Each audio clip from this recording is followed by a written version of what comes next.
Hello, everybody. Today is November 6th, or no, it's not November 6th. It's October 6th. It's Not November. post-election yet. Uh, Today's business, and I instantly forgot the other one because I messed up the date. Social. Social. So good. Now, we've been talking a lot about Amazon and their rapid expansion. They are doing quite well, so well, in fact, that they're kind of shutting out all the delivery operators, doing their own thing, building warehouses, buying up land. They're going crazy. And going into the holiday season, which is always strong for them, you could say they're killing it. As in America's small business. Not just America's small business. Yeah, not just that. Turns out they might be killing someone else, too. Serious injuries at Amazon fulfillment centers top 14,000 despite the company's safety claims. Now, I was thinking, hey, Amazon's got like 1 million employees now. 14,000 doesn't seem that bad. And then I dug into it, and it's twice as bad as comparable industries that have warehousing, like the same kind of stuff. Like if you look at the safety track record, it's according to the article and the numbers provided, it's twice as bad. So that's not good. Not only that, but they're being accused of having a really well-built system of relocating an injured worker. So if you're in the warehouse, you get injured, you might go to a desk job where you're just doing stuff for the AWS team for, ever how long it takes you to rehab your knee, and then right back into the salt mines. So they don't count that as off-work injury time. You keep your same salary and everything like that, so the numbers might look better. Even though they look kind of bad. So I mean, it makes sense that people would be getting injured on the job here when they have to worry about, like, even taking time to pee. When you make people rush around like they're crazy, I mean, you're just going to have more injuries. Listen, sometimes I reach to grab the screwdriver, and I grab the screwdriver wrong, and it's like, oh, my finger is locked up. That's not good. Yeah, and those warehouses just seem like controlled chaos at the best of times. Yeah. So you're waiting for something to go wrong. Still, like you say, percentage-wise, it's probably not as bad as I would have. If I would have had to guess, I would have guessed more. Yeah, I would have too. But at the same time, the fact that the safety record in other similar warehouses is that much better does indicate something is not right. Is that because all those warehouses are being put out of business by Amazon? They don't have any activity in them? Well, Amazon is not just moving the state-of-the-art with injury relocation programs. They're also changing the way that we shop. And this is one that clearly they started working on when everybody got paranoid about touching things. Amazon will now let you pay with your palm in its stores. So you just boop your way right out of the checkout lane and you're good to go. I feel conflicted about this. What's the conflict? I don't know. Just something about it freaks me out. Well, you do have to volunteer your palm for your Amazon account to get into this program. I would rather volunteer my palm than my fingerprints. Yeah. And palm prints are absolutely unique. So even twins have different palm prints almost immediately in life. What about if you grow? Would that grow with you? Yeah. Yeah, you have to, at least until you hit about 30, you have to adjust it every 5 or 6 years.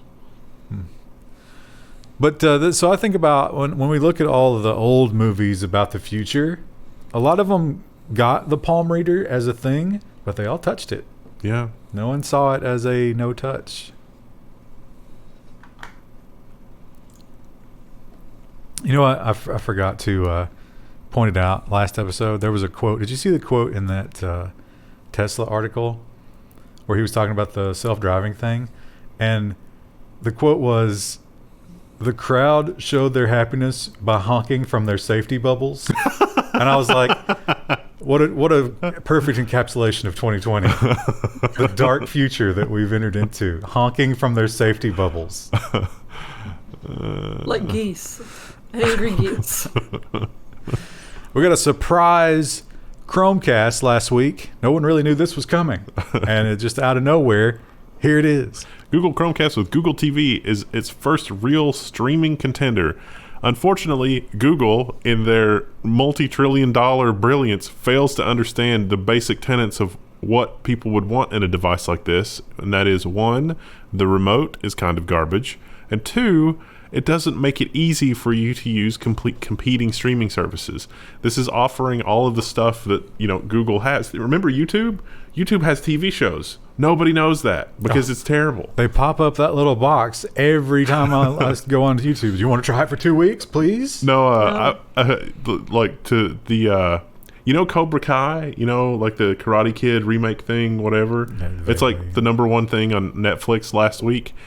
It's been on YouTube forever. That was one of their pilot things, wasn't it? Yeah. No one cared. Literally no one cared. When they started harassing me with that row in my feed, I couldn't click that X fast enough. Yeah, like, don't talk to me. Or my children. I mean, it's like Rand McNally being like, "No, you must only read books by Rand McNally." You got to make it easy to consume material. Nobody understands that. Everybody wants to make it hard to use any competing services. Also, this thing doesn't do Stadia. Their bottom line. It does. It doesn't. Doesn't even do Stadia. It's gonna do Stadia in like 6 months. Don't worry. Stadia is not going to exist in 6 months. What a trash fire. I think we made that joke last week. That's not the only thing Google has. They have a new phone, but again, they're not the first company to do this. It seems like the current happenings in the world, maybe people don't have a lot of money because, you know, they don't have a job. The pending economic collapse. And even if they do have a lot of money, do you really need to buy a new cell phone? Because like we said last week, I'm using my phone almost not at all because big screen is always right there. I'm not traveling anywhere, so I don't need my phone. Seems like the people at Google realize this and they're like, let's maybe dial it back a little bit for number 5. Google announces the Pixel 5 for $699. Now, it's still got front and rear facing cameras. It's got some upgrades. It's got a punch out for the camera, some minor upgrades, but nothing really insane here. They also got rid of the weird 3D face scanner dot map projection thing, which was the reason that there was so much bezel on the previous generation phone. Now it's just a simple camera. Also not the newest and hottest Qualcomm chip. They cut a little bit of a corner there to make it cheap. Well, $700 is still a lot for a phone. Most people probably won't notice the difference. Now we have the big back and forth. I know Australia, was it France was the other one? Mm-hmm. A lot of places were pushing and they're like, hey, Google, you reprint our news stories, you must pay us. And Google was kind of like, well, guys, you remember since the invention of the internet? That's how it's always worked. People have always done that. And in the past, they were super excited for you to link to their content. Can we? And they're like, no, you must pay us. And insanely, Google is going to pay publishers $1 billion over 3 years for their news, according to Reuters. Alphabet's plans to pay $1 billion to publishers globally for their news comes over the next 3 years, the CEO said Thursday, except that it can help it win a powerful group that heighten regulatory scrutiny worldwide. I want to see the details of this because it depends. Like, if this is for linking to search results, that's bad. That's bad for stuff like us. It's not. It's not even Google News. It's a new thing. It's like is it are they talking about the thing when you do search results and you get the news snippet pop up? Because it sounded like that at times, but it wasn't clear what they were talking about. It's not even, I mean, they might incorporate this into that, but this is a whole new thing where the papers themselves get a little bit of editorial control. So they can shape what goes on there and how it looks and stuff like that, which to me eliminates the whole point of Google News. I use Google News because I see a headline, I click that view all coverage so that I can get more than one perspective because I don't trust any of them. You got to read 3-4 stories just to get some idea of what the whole thing might be. It was like the guy in Thailand. Yeah. If you read that story, you'd be like, wow, Thailand is just an evil, desperate government. And you wouldn't be wrong. But that story in particular had much more nuance to it. That story in particular was about one awful human being. 2. So yeah, like New York Times is going to have their own little section and they decide what goes up there and then the clicks, they get paid. I'm not sure exactly how the payment structure is, but I don't think it's going to be worthwhile. I don't think it's going to be any good for anybody. Well, and half the sites have paywalls on them anyway, so it's like, ugh. Yeah. And they're probably just going to give you that tiny little snippet of the paywall story and try to lure you in. Well, Google, one of their big, we talk about the big tech companies, and in most cases, definitely Facebook and Google, everything they do exists to feed the tiger behind the scenes in the cage that is targeted advertising. Everything that all these wonderful free tools that we've been using for decades, we really didn't think about it. If we had thought about it, it's kind of obvious. But we were just, it's like, oh man, website analytics. Look how amazing this. Look at these graphs. All I have to do is just put this JavaScript file in there. And we really didn't think about like, oh, what are they doing with all this We data? need to put like buttons on this webpage. Exactly. It's totally not going to fuel a global meltdown. But it turns out that's destroying society. And thankfully, Cloudflare says that they have a solution. Can we trust Cloudflare? Maybe more than Google. Cloudflare's privacy crusade continues with a challenge to one of Google's big data sources. Now, yes, Cloudflare is going to do analytics and stuff's going to happen with analytics and blah, blah, blah. That's all here. That's all good.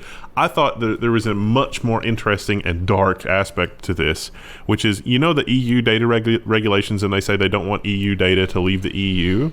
Cloudflare, it seems to me that Cloudflare can offer a service that's very similar to what they already have. So let's say, like the Level1 forums, not hosted in Europe, but let's say something comes down the pike. It may be mandated by law that we have a proxy that lives in Europe that is a front end for the forums, and that makes sure that no user-specific European data actually goes to the forum, just whatever a user specifies. Now, in actual EU law, there are exceptions for user forums and stuff like that because they have an exception in a lot of EU law. But can you imagine, like, if you want data and analytics and stuff like that you have a server that is in Europe that is a proxy for your other server, and so it's like, oh, I want to offer my services in Europe. You just sign up with Cloudflare and click a button that sits in front of your website in Europe. Make sure that you're compliant with everything. Gives you the cookie pop-up. That's one of the features. It's like we can just, you can click a button and get the cookie pop-up and the cookie policy and be sure that it's complying with this, that, and the other. And that's an easy button for businesses, and they're absolutely going to do it. Yeah, and when we inevitably break off from China and Russia and we have 3 internets and then 200, yeah, Cloudflare is going to make $1 billion. Yeah. Well, Microsoft, it is that time of year when everyone introduces their hot new products. It's a little bit tamed down this year, obviously. Not quite as much hype. But Microsoft... Everything's a little bit sadder this year. A lot sadder, I think, maybe. Yeah. Just, more than a little. But Microsoft does have a new line of laptops for us to look at. Microsoft unveils Surface laptops to fulfill PC for every single person vision. There's not really anything super exciting here. It's just incremental updates over the old one, except for the new Surface X2. It's a second generation ARM portable that promises x86-64 binary compatibility. So Microsoft is going to beat Apple again with, a next generation ARM device. So the Surface Pro X was kind of niche, wasn't that great. Lukewarm reception. I feel like for Microsoft to try it again, this is going to have to be a significant upgrade over the prior generation ARM model. Now, you might be thinking to yourself, all right, fine, it's a new laptop. All right, you're going to give me a new kind of processor. I'm not that excited about that, especially if you're going to do emulation, and I'm never even going to notice the difference. Hey, I want something that when I'm on the subway, except we don't do that anymore because it'll kill us, I want other people to look at it and be like, oh, I want that. I want to go to Starbucks and smell my own farts while I'm using the newest, hottest... You want an iPhone. Most useless... Everybody's got an iPhone at this point. iPhone doesn't turn heads. I want the new iPhone. But what if you had an iPhone that you could fold in half?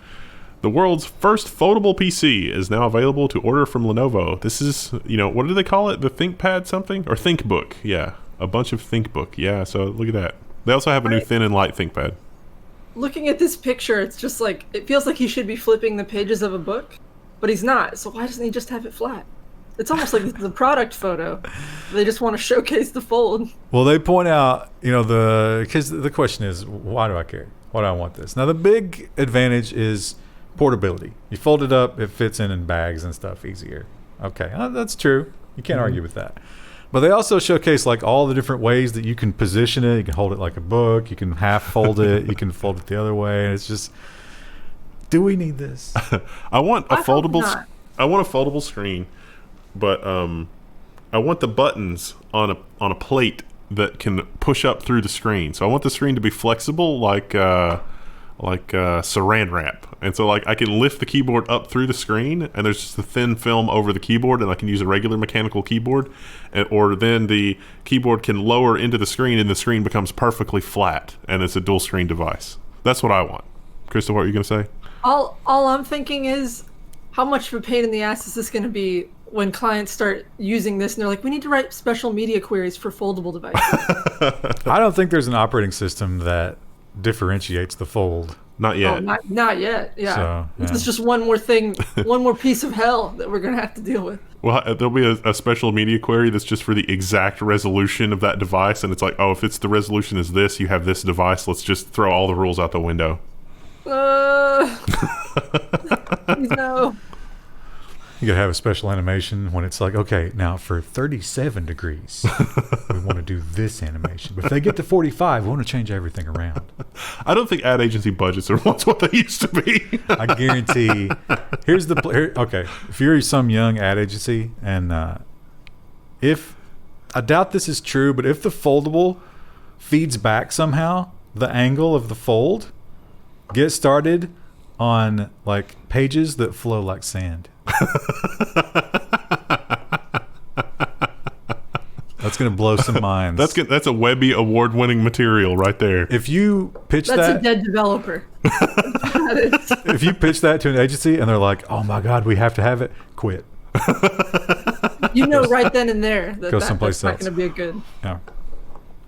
Well, last week we talked about the new Apple Watch, and it didn't really have a lot of new features, but the big one was blood oxygen.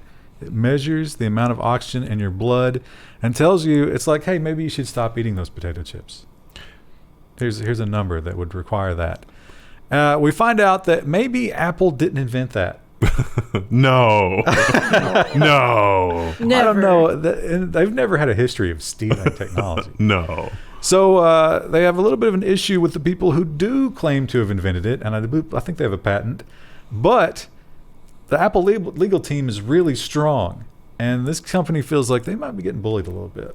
Apple accused of delaying Masimo legal fight to gain watch sales. I have no idea if I pronounced that correctly, but yeah, this company has that sensor and a patent on that sensor, and Apple's fighting a little dirty here.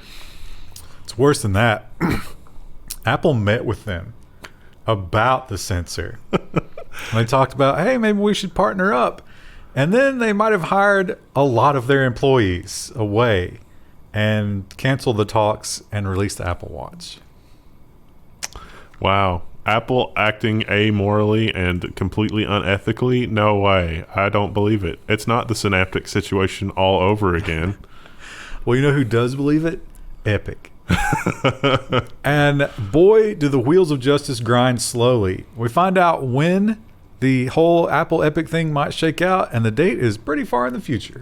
Apple's battle with Epic over Fortnite could reach a jury trial next July. California judge said it should be for the people to decide whether Epic's claims about Apple's alleged anti-competitive behavior have substance. I think this is really bad news for Epic because rank and file normies really like Apple. They don't understand how hideously evil they are. And to be fair, Epic is also hideously evil, but is less hideously evil, perhaps, than Apple. And that's also a whole year, or almost a whole year, for Forget about it. Fortnite to further fall from grace. Yeah, it's like, I don't really mind eating a Dole banana, but I genuinely feel bad when I use Apple devices. So, yeah. The judge also refused several of Epic's demands about putting Fortnite back into the Play Store in the meantime. Yeah, the judge sounded almost annoyed with Epic because it was saying, it's like, all right, look, if you had a case, you didn't have to break your contract in order to bring this case. So this is, you brought this on yourself, which You were told, you signed a contract. The contract said don't do it. You were told don't do that specifically, and you did it. Yeah. Whether it was right or wrong, maybe not sign the contract next time. Now, Google, on the other hand, there's not as much news about this, but Google immediately went through the exact same process with Epic. They charge the exact same amount of money. They kicked Fortnite off of the Play Store. It played out exactly the same. But Google is approaching it in a different way. Google's Epic response, Android 12 will make it easier to install app stores.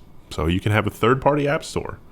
I think this is inevitably what Apple is going to have to do. Apple is already doing this by allowing third-party browser and mail programs, because Apple knows, they legit know that it's not going to stand up to antitrust investigation if you have to use an Apple browser on an Apple device, and Apple devices are general computation devices, not appliances.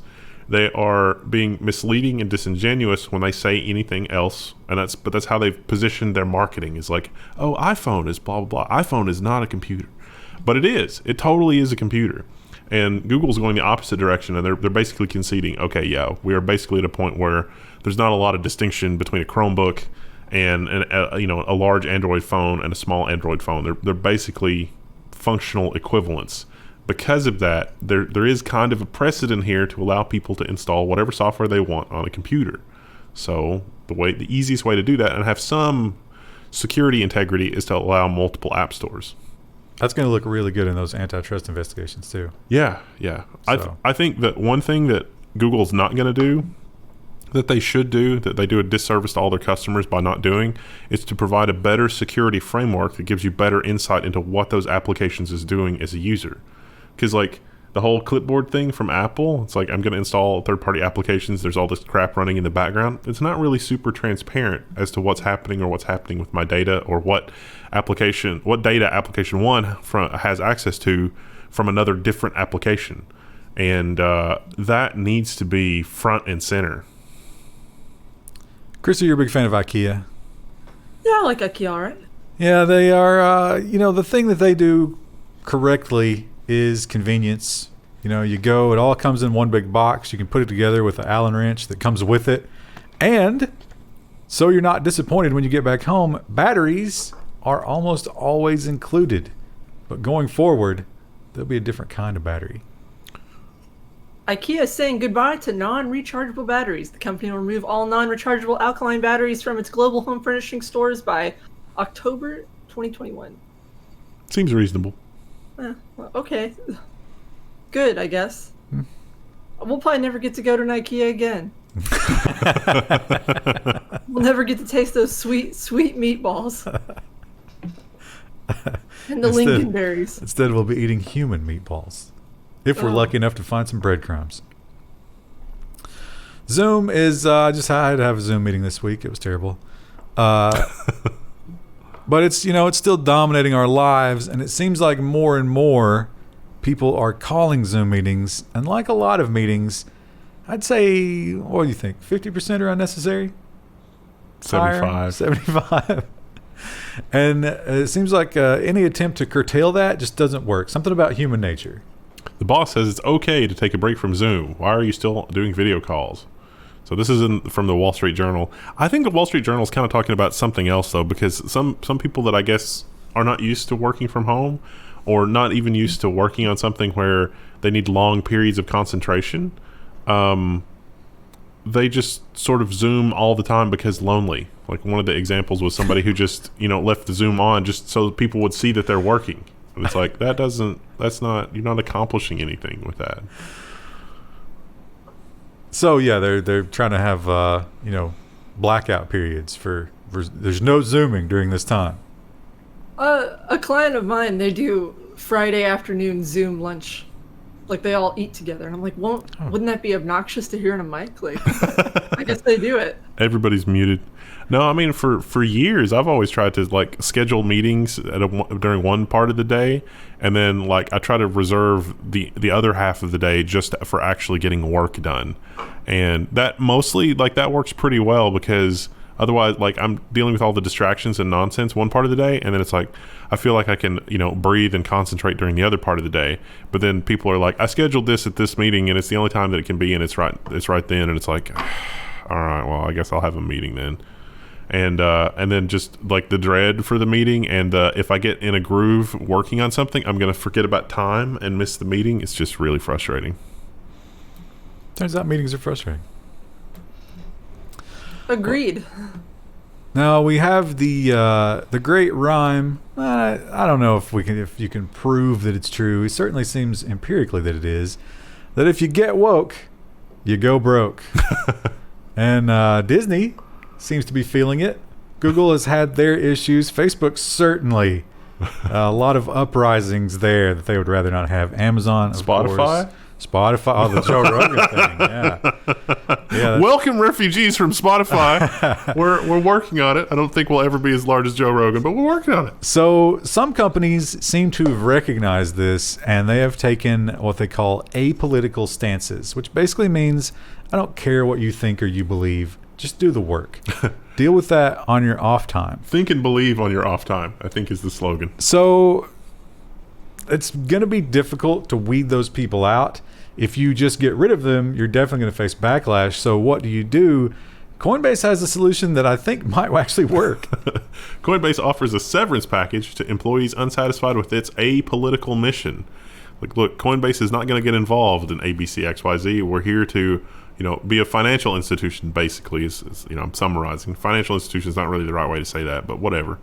And they would call themselves that. They're offering a very generous package. It's like, look, don't work anywhere that you can't be happy, which is a very enviable position. I mean, almost borderline unrealistic. So they're offering 4 months if you've been there for less than a certain amount of time. I think it's a year, and 6 months if you've been there for a year of salary and Cobra insurance. That's a really nice package. It gives you plenty of time to figure out what you want to do with your life. Or, what gender you want to be, or what race you want to be, or whatever it is. You can finally write that book. Or work on the Devember challenge. Imagine how many angry tweets you can tweet at Trump during that time. You can't read those tweets right now. I'm sure someone's reading them to him. Starlink is in the sky. It is pumping data down to lucky people. We're not on that list, unfortunately. Womp womp. Yeah. But certain emergency responders are, and they're weighing in on how they feel about it as people who have used other satellite internet services. Washington's emergency responders first used SpaceX's Starlink internet in the field. It's amazing. Yeah. So the guy talks about how just like usually set up for a satellite link takes forever, but this, you just throw it on the ground and spend 5 or 10 minutes getting it set up, and then you've got coverage. So it's not like mobile, but it is mobile. Because they can set it up. And Washington's got a unique problem because a lot of its wooded areas have zero cell phone coverage. So if they need to offer like a microcell or Wi-Fi in an area or something like that, they need this because there's literally nothing else. And historically, they've done it with satellite connections, but it's the geosynchronous satellite connections. So your ping time goes from what they reported in the article, which was about 20 to 30 milliseconds, which is what Elon Musk claimed, which is amazing for satellite internet, to 600 plus 750 1 second ping times for that geosynchronous satellite is not unheard of. Pretty cool. If you're out there fighting those fires, you got to check your Tinder while you're out there. What an amazing Twitch stream. There's thousands of viewers. Sergeant Dan is putting out the forest fire. I'm just praying that, it lives up to the hype. It continues to live up to the hype, and then it comes here. Spectrum and AT&T are going to have to get off their arse. Or pay more to the government. Do you think AT&T had this in mind when they bought the satellite TV companies? Like, we could do satellite internet. And it's like, did nobody do the math? Those are geosynchronous satellites. They are worthless for offering internet access. Well, we do have to depend on that government to give us any sort of satisfaction when it comes to these evil companies. I'm not talking about Starlink necessarily here. I'm talking about the ISPs. And as we have seen for the past ever how many decades, since the internet has existed, they're toothless and in the pocket for the most part. I mean, look at a Jeep Pie, the revolving door. They're not going to save us. But who can save us? Well, India might have a decent idea going here. I kind of think like maybe, we're bringing in the snakes to deal with the rats. Time will tell. But this seems promising. Indian startups explore alliance and alternative app store to fight Google's monopoly. So this is really similar to what's going on with the Apple case. But India is saying, hey, we need our own app store to better serve Indian developers and provide local interests. So they're going to try to build it. And with the new, you can have your own store, it plays right into that. I think that in America, this will probably be good for India, but in America, like when you go to your local cell phone store to buy a cell phone, they're going to bundle it with like the AT&T or the Verizon or the T-Mobile app store, and it's just going to be trash. Or it's going to splinter down like the game services are getting to, where like every little thing will have its own store. Probably also with the 0 rating, like here's your dark future. Verizon's app store will have the 0 rating version of Netflix, and so if you install Netflix from Verizon's store, then your data cap doesn't count against you. But if you install Netflix from the Google Play Store, the video just comes from the internet, and that does count against you. Yeah, That's going to be fun to explain to your mom. No, you can't get rid of this icon, but never click it. Never. No, you will lose your house. It seems like the world is very slowly, and perhaps the pandemic has something to do with this. We are actually like moving away from fossil fuels in a big way. And I wonder if some of these peace treaties we're seeing out of the Middle East don't have something to do with that. They're like, oh, we better make a new plan, because in 10 years we might be in trouble. But if this story is true, now I'm not going to sit here and pretend that I'm able to read these papers and understand what's going on. But it seems like they have been peer reviewed. Now we'll have another story about that in the nonsense section that might make you question it. But a lot of credible people are saying this could work. Compact nuclear fusion reactor is very likely to work, studies suggest. A series of research papers renews hope for the long elusive goal of mimicking the way that the sun produces energy. So this one is going to be like $22 billion as opposed to the Stellarator that is under construction that's going to be way more expensive. This one's going to be online before that one, even though they only just started on it. 2025, they expect 50% roughly coming out of like the energy input. The energy input produces 150% energy output. Some of it going back to keep the thing going, and then the 50% on top for free energy, which was previously believed to be impossible. Unless you were a sun with an enormous gravitational well. Well, that's just going to be a building somewhere. A very small building, about the size of a tennis court, as it turns out. 2025 to build it, 2035 to see the first output from it. What an exciting time. You know who it's going to be really exciting for? Are those tribesmen who uncover it after the fall. They're going to be like, oh, they're poking it with a stick. Don't they? I can't remember where this is, but it might be like somewhere in the Southwest where they dump all the radioactive like byproduct material. They have like a giant stone wall underneath there that has like it written in like 6 or 7 different languages about like do not open these. Yeah, it's gonna be like that. There's also like pictographs there, so that if there is a fall and rise of civilization again in 100,000 years, that hopefully they understand that this will make them sick. I mean, I'm sure the Egyptians thought about that too when they did that stuff with the pharaohs, and we've just dug right on in there, so we'll see. There'll be some, like, it won't be pure, we'll retain some of our knowledge. And so they'll be like, I don't know, they seem to be afraid of invisible ghosts here. Pop it open and let's see what it is. Those poor people, they didn't understand anything. This civilization was named Radiation. So I love this image. Krista, you could dream of making a great image like this one day in your career as a graphic designer. It's fantastic. It perfectly communicates what Nikola is. Nikola's deal with GM was supposed to close today. It didn't. Oh. And the photo here is the car evaporating into the wind. This is the Badger. Remember, it's like, this is an electric truck. The truck use case is really hard for electric vehicles because you need that power to weight ratio that lithium-ion batteries just don't have. Until we get those sawdust batteries, it's going to be a little bit of a problem. So they asked GM and Nikola about this.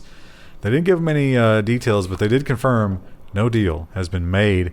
Some of the websites have changed since then to remove some things, so it's looking like maybe bad times for Nikola. Yeah, like this headline, Nikola's having a bad month. Same. And it's only the 7th day. So yeah, see, now they did do some press releases like, it's not a big deal, don't worry about it, but it seems like it's a big deal and they should worry about it. Yeah. Does this mean that Nikola this entire time was just a smokescreen to add fear, uncertainty, and doubt to the entire electric vehicle industry? I don't know, but I mean, I've said it before. I am constantly amazed that no one has stepped up to Tesla at this point. They just keep running uncontested. No one can do it. Well, do you think too though, like, is it just because they're getting all those subsidies? Like, no one can pour as much cash into it But to get it done.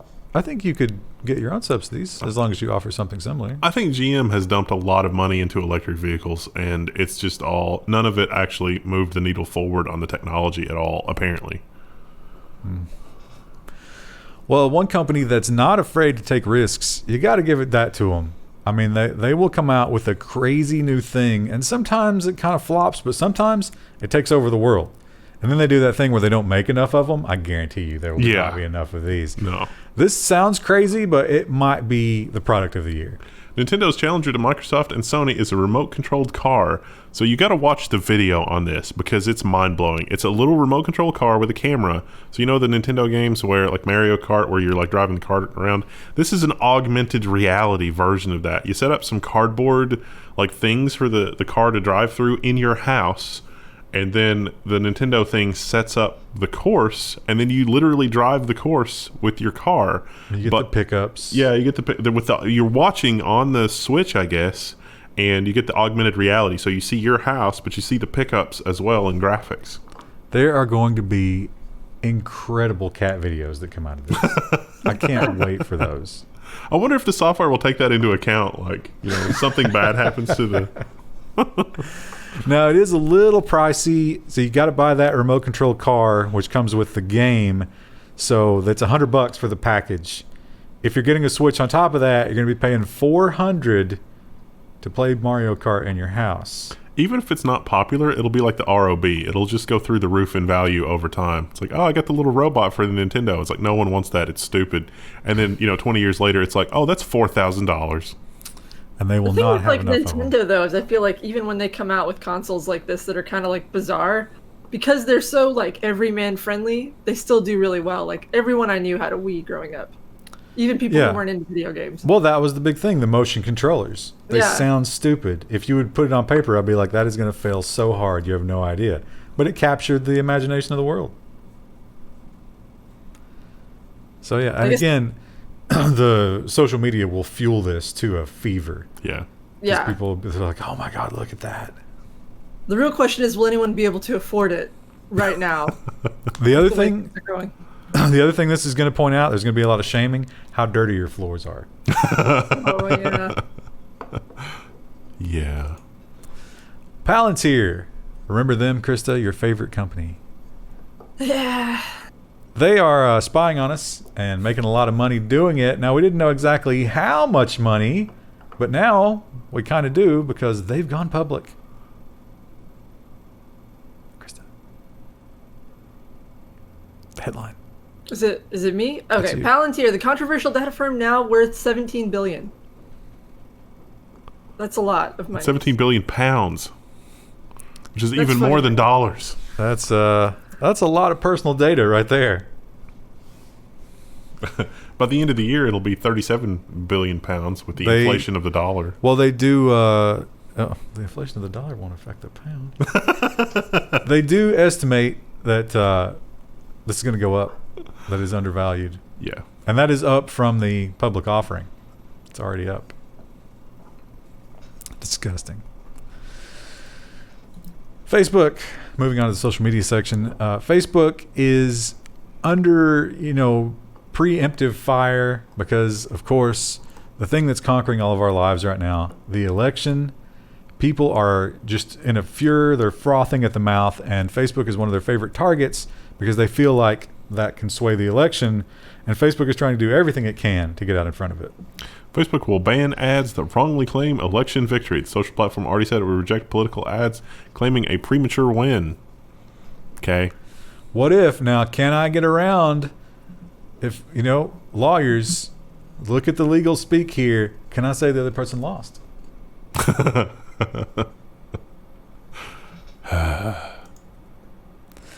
Another thing that they did, it's the exact same website, exact same layout.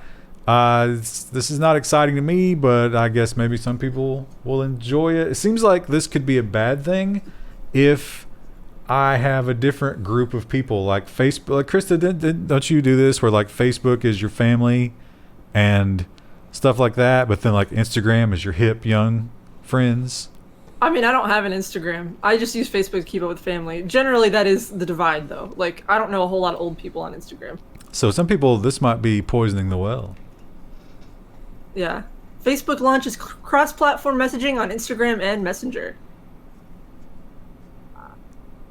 Great, I guess.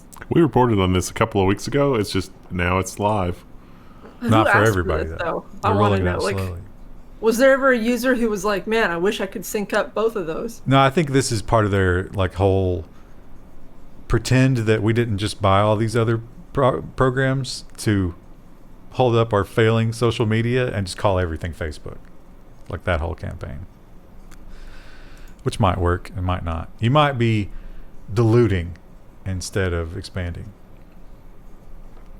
Have you watched The Social Dilemma yet? I haven't watched The Social Dilemma. I haven't either. No, me either.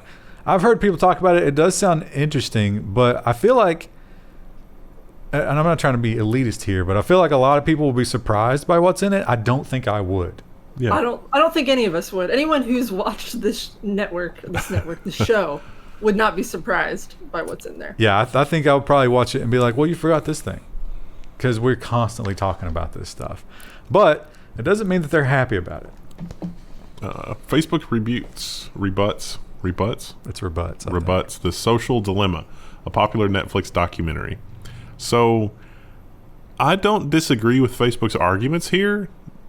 Some of them, but at the same time, it's like The Social Dilemma capitalizes on how awful people are by pointing out that how awful people are is magnified by having a facility like Facebook that's available. And Facebook makes money by getting people outraged enough to remain engaged with the thing. So they're both describing things that are awful in different ways, but ultimately the people that are on the platform are the problem. Well, what's funny, so if you read the actual PDF they released, I think it's like in the 4th paragraph of this article, number 2, you are not the product. You absolutely are the product if you're on Facebook. Absolutely you are. Yeah, it's you can remove your preferences, and it's like, not really, though, and it's not easy to do. And documentaries are almost always, much like Facebook, they're built to keep your attention. Yeah. They will sacrifice reality, if not the truth, for a little bit of drama. So it's kind of like, the Spider-Man pointing at Spider-Man kind of thing here. But yeah, I don't think that Facebook can really say anything to deny the darkness that it brings to our lives. I mean, they absolutely did deny pretty much all the points in the documentary, but that's a good point. They can deny it, but they will be lying. Yeah. I don't use Facebook, and it affects me. And it still follows you around the web everywhere you go. Yeah, so sometimes I wonder, like, what if I just burst onto Facebook and started, like, all the people that I used to know in my life just started connecting to, like, what would happen? They probably wouldn't care. I deny most people who try to friend me. Even if I knew them, I'm like, I don't care what you're doing. You don't care what I'm doing. I don't ever post on here. But Trump. Denied. Denied. Facebook also has another problem. For example, we talked about Palantir, and what's the name of the other one that's stealing all your... it's scraping everything. I can't believe I forgot the name of that. I don't know. Now that you've asked me, I can't remember. The one that's scraping everything to incorporate it into their facial recognition database? Right, the AI company. Clearview, yeah. Oh, so companies like Palantir and Clearview are using Facebook data. Did we talk about the one where they had the documents on how to avoid detection? It's like, here's how you create a Facebook account. And so you need to browse during this time, and then you can wait this amount of time, and then you need to go in and you need to friend some people, and then do some, like, they had a full explanation of how to make a fake account, but seem like, I think law enforcement, they taught this to law enforcement. So it didn't get caught up by the Facebook algorithm. And Facebook hates that. And that's why they're going after these people. Facebook sues 2 Chrome extension makers for scraping user data. Facebook has sued the makers of UpVoice and Ads Feed Chrome extensions. I thought I couldn't, like, so okay, it's scraping user data, but I couldn't find, like, what they accuse these extension makers of doing. I don't think is worse than the Facebook like button scraping the same information from any websites that feature the like button. It couldn't be. How could it be? The like button has so much more accessibility. Right? Yeah, well, you know, it's rules for you, not for us. You signed the user agreement. We didn't. How dare you do the same thing that we're doing? How dare you? And Facebook, as we said, is front and center for campaign issues. I don't think either candidate embraces them. I mean, Trump certainly has his problems with them. Yeah. It seems like the other side of the aisle does too. Biden campaign blasts Facebook for regression, and they're just complaining about a lot of the same things that we're complaining about. But this doesn't seem like they especially know what they're talking about. If I was Kamala, I would be pissed that my name doesn't have like a cool little thing like this. Krista, what would you do to Harris's name to give it the same kind of thing as the E in Biden? Disconnect the loop in the R from the stem of the R. What does that represent? Nothing. Same as just connecting the E. I guess the E is supposed to be like an American flag. Yeah, that's the stripes, right? Stars and There's stripes. not really anything you could do easily with those characters. I guess you could do the negative space in the A and make that a star. Yeah, you make that the blue stuff, Krista. You should submit that. I should be a graphic designer. To the campaign. That's perfect. Yeah. How did they not come up with that? It took us, what, a minute and a half? Less? Maybe that was attempted and it looked strange with that particular typeface. I don't know. Yeah, well, you keep trying. You know what? You go through 500 iterations and you spend $50,000 that the campaign pays for without batting an eye. You're making a joke right now, but that's exactly how much that kind of thing costs when you're making a logo. I'm well aware of that. Some of you might be counted in this number. You shouldn't just trust this, though. You are the 26%. I will be the first to tell you. Double check it. Some people in the comments be like, yeah, because you're stupid because batteries. 26% of U.S. adults get their news from YouTube. Hello and welcome. We have a Patreon and a Flowplay if you would like to subscribe. A lot of people have moved over there because you can get really cool RSS feeds and audio-only versions and stuff like that. So, yeah, a lot of people watch the Level 1 news over there instead of YouTube. But hey, whatever. It's all good. And a thing to note here, of course, is that we're just reading from other news sites usually. So again, just double check anything that we say. But we do, I think the important thing that we provide, if we provide anything of importance, it's to question them and sometimes draw comparisons between competing stories and contradictions from the week before from the same publication, which is the same thing that you need to do in your life. Yeah. We've even pointed out a few times when the same author was used from the same publication, and it's like, these things don't make any sense. They said this last week, and now they're saying this week. What's going on? But not Kyle Wiggers. The man's beyond reproach. How come we see so many articles from him? He's like their top writer on one of Because he's an amazing journalist. He's at the top of his field. I will say, in the Twitch lurkers, they post a lot of that talking head stuff. And you can get some real bad information on YouTube. Yeah. For sure. That's probably what makes them paranoid.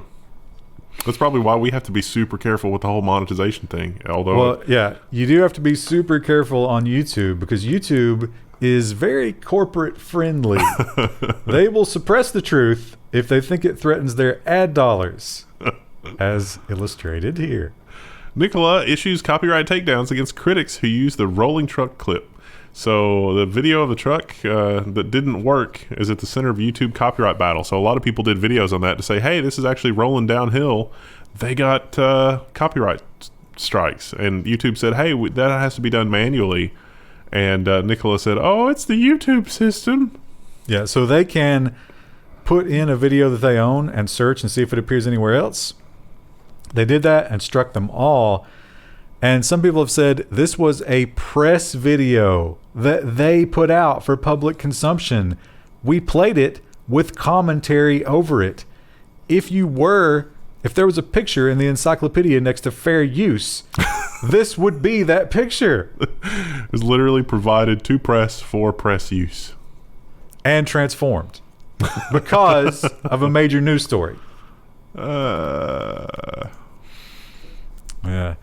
Misinformation, of course, not limited to Facebook and YouTube. It is on all of the social media. Twitter is a big one, and like everybody else, they're desperately trying to figure out a way to fight it. I don't know exactly how this is supposed to work, and I don't know if it's going to be very effective. Twitter is building Birdwatch, a system to fight misinformation by adding more context to tweets, according to TechCrunch.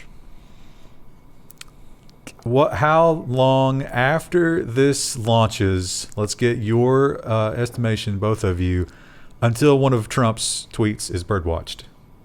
Literally 5 minutes. Yeah.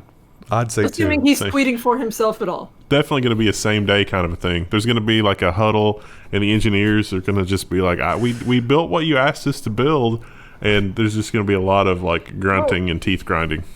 Facebook did this too, though, where they have the little thing underneath that it'll explain, or like YouTube has a thing like, this is from this particular news organization, learn more about them here. So, I mean, there's already a precedent for this. It just hasn't appeared on Twitter yet. But it will. Yeah, it'll be instant, yep. And speaking of Trump, that is a big story this week. He's a little under the weather. He didn't as of this recording. He didn't wear a mask, and a lot of people are kind of enjoying the fact they kind of see it as him getting his comeuppance with this whole situation, maybe not taking it seriously.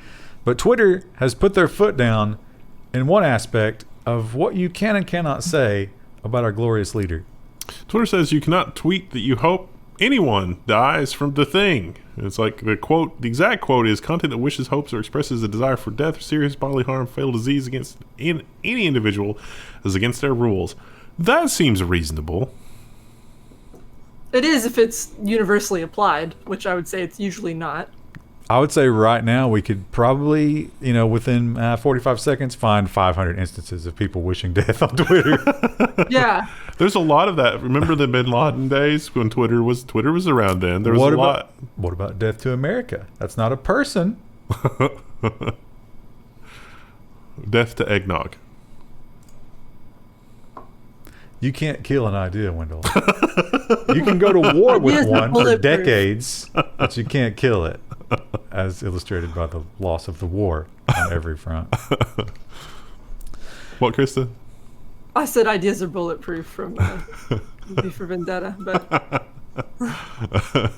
yeah, checks out. Yeah, and the Assange story from the previous stories is definitely a case of the penis might here. But Assange isn't an idea. He's an actual human that's being treated like an idea. But yeah, I mean, it's just like, why are we, Listen, we can't beat war, poverty, drugs, childhood obesity, but we can get Assange. And our final story shows the danger of certain kinds of social media. And, it's not like it was in the old days, but there could be some people using this who don't want it to be known that this is their lifestyle. And it could be very unpleasant if certain people find out. A security flaw in Grindr let anyone easily hijack user accounts. Yeah, it's bad. It's real bad. Ouch. Grindr is a dating app, I guess? It's the gay version of Tinder. For gay men, yeah. Is it just men? I'm pretty sure it's just men. I might be wrong. Is there a girl version? I don't know. Scissor? I knew that was coming. Apparently this has already been patched, but so if you're a user of Grindr, I guess you're okay. But never mind. The article says gay, bi, trans, and queer, so I guess that could be any direction. I always assumed it was just gay men, but I must have been wrong. No, it's because you're a bigot. Well, and we were also trying to set up for the joke more than actually being serious, so. Now the question is, would SCISSR get caught by the YouTube algorithm if we use it as the title. Probably not. But it'll be added. Some guy he gets into work on Monday and then he sees that as like one of the things he has to review and he just like sighs deeply and lights a cigarette, adds it to the word list. And then a big light starts blinking in the back. It's like no smoking. Krista, how about could you give me a get well, Mr. President, goodbye? No. That's what I expected.